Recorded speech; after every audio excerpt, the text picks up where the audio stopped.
Hello guys, hello Cancer, welcome dito sa aking channel, Kapalaran 888. Alamin natin ang Money Career Financial Reading para sa buwan ng May 2024.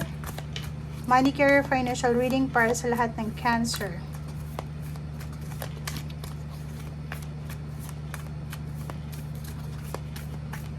Alamin natin guys kung ano ang mensahe ng baraha.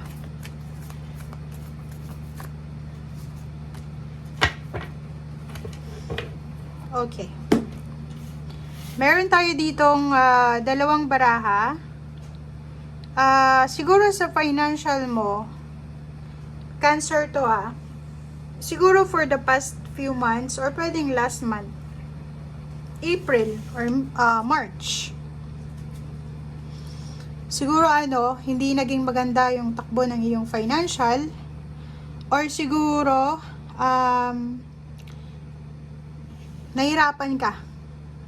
Pwedeng maraming nawala sa yung pera, pwedeng nawalan ka ng trabaho, or pwedeng hindi ka naman nawalan ng trabaho pero hindi katulad ng nakaraang taon or nakaraang mga buwan yung income.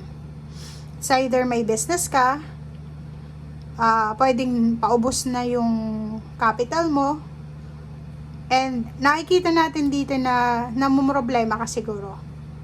So,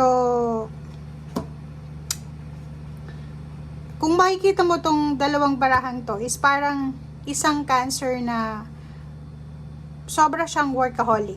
Ginagawa niya yung best niya. Ginagawa niya yung lahat-lahat. Kasi ang dami-dami niyang obligations. Marami ka sigurong pinag-aaral na anak. Or siguro ikaw lang yung may trabaho sa pamilya, breadwinner ka, or kano pa man. So, this month ng May, sinasabi ng baraha na since money and career to, usaping pera, usaping trabaho, kailangan mong bawasan yung mga iniisip mo, yung mga pinapasan mo. Okay? Bawasan mo kung ano itong pinapasan mo.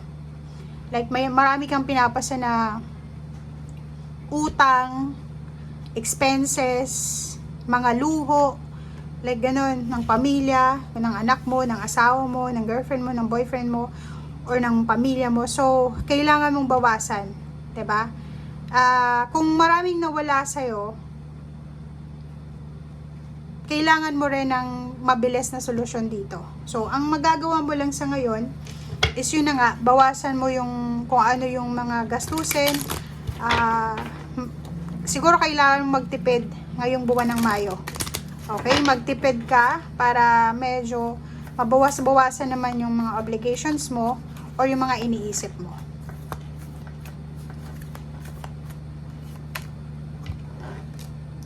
Oh, 'di ba? So, same din, 'di ba? Yun yung sinasabi ng baraha sa'yo. Mag-focus ka lang sa basic needs mo siguro. Yung mga wants nyo, wag nyo munang i-prioritize siya sa buwan ng Mayo.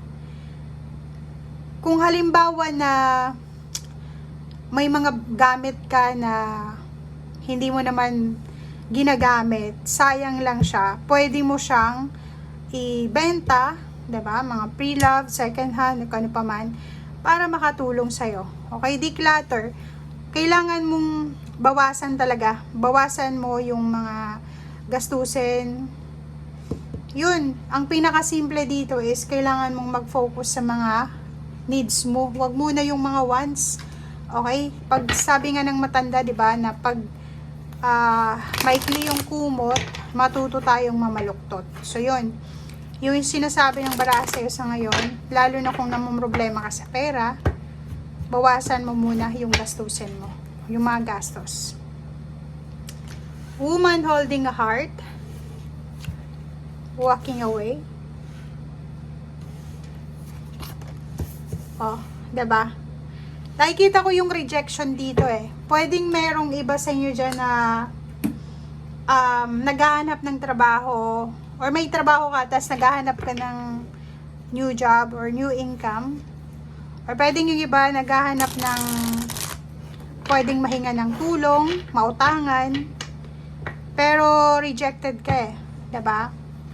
Siguro Cancer, yung taong iyon na prospect mo, may prospect ka na isang tao na siya yung palagi mong nilalapitan in case na may emergency ka sa pera. Siguro kapos din siya, or siguro hindi ka nagbayad sa utang mo sa kanya. So kaya siguro ayaw niya nang magpautang. Or ganun talaga So may kanya-kanyang rason. So walk away na lang, huwag kang magalit. Sa panahon ngayon, if hindi tayo napagbibigyan, lalo na kung utang ito or pabor, huwag tayong magagalit. Walk away na lang. Hanapin natin yung solusyon sa ibang lugar, sa ibang paraan. Okay? And yun, panatilihin natin yung understanding. Panatilihin natin yung balanse.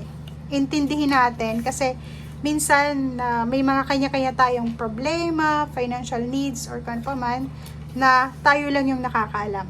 Okay? Huwag kang mag-focus doon sa problema, huwag kang mag-focus doon sa rejection. Focus ka sa solusyon. Okay? Kasi nakikita ko siya dito medyo nasasaktan ka kasi nireject ka, parang umutang ka or humingi ka ng pabor sa isang tao. Siguro dati pinagbibigyan ka niya, palagi niyang tinutulungan ka, but now siguro nag-say no siya sa'yo. Alamin mo yung rason kung bakit bago ka magalit sa kanya. Okay? And focus ka sa solusyon. Huwag kang mag-focus doon sa kung ano man na sama ng loob. Kasi itong 5 of Wands, ito yung magiging result niya. Especially kung yung taong yon na hinihingan mo ng tulong is nakatulong naman sa'yo for several years or for several time. 'Di ba? Kung magagalit ka sa kanya dahil hindi ka niya napagbigyan, magiging kaaway mo siya or kano pa man, mali yun. Okay?